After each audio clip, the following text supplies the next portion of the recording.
Question, please, from this side. We have to end our program very shortly, so I will ask to speed up, inshallah. Assalamu alaikum, my name is Sabina. Forgive me for my unclarity, this is a rather spontaneous question.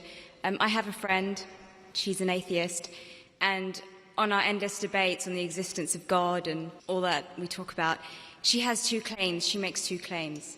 When I pose her with the question of what the Quran says in terms of the existence of the universe and the world and how it states many facts, she turns around and she says, well, that knowledge was not just for the Quran, it actually existed before the Quran. There's scriptures, there is books before the Quran was even written, detailing information about the universe. So it's not just this knowledge that is superior to the Quran. What do I say back to that? Is she lying? Do scriptures exist? I mean, I have ignorance myself, but, is this knowledge, was this available before the Quran was written? And secondly, another claim she makes is that I give the analogy of, you have something in creation, who knows it? The Creator will know about everything about it.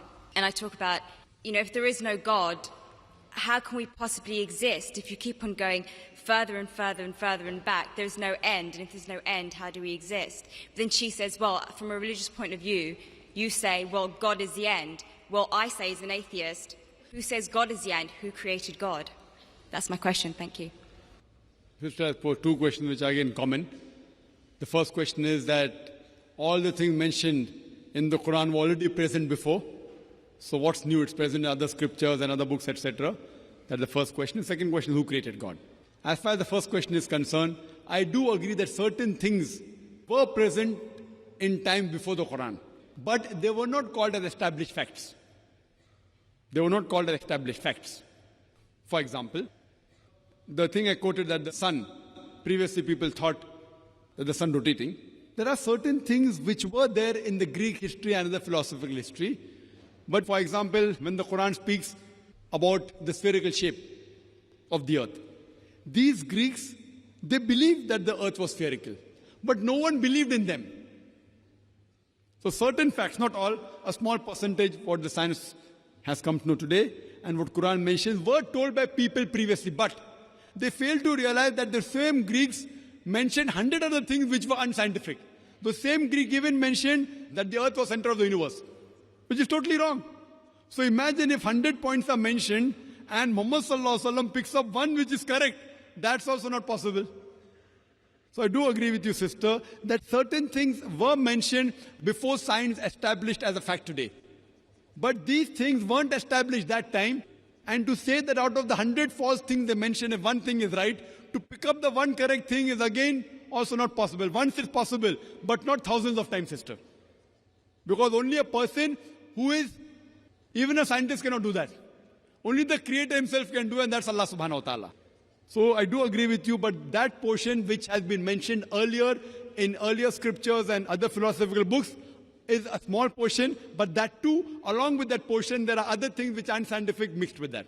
Coming to the second part of the question, that who created God? Normally people in Dawah, they used a false strategy of logic, which tips itself.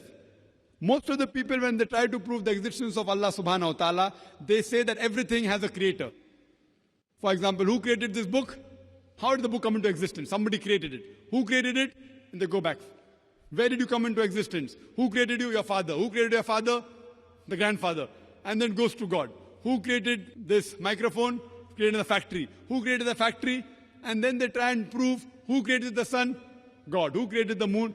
So based on this, they try and prove that everything has a creator, which according to me is a wrong logic. In my strategy, what I spoke today, I never said everything has a creator. That is the atheist who told me that the first person who will tell about the mechanism of this thing is the creator. I never said that. I say every created thing has a creator. But by definition, Almighty God is uncreated.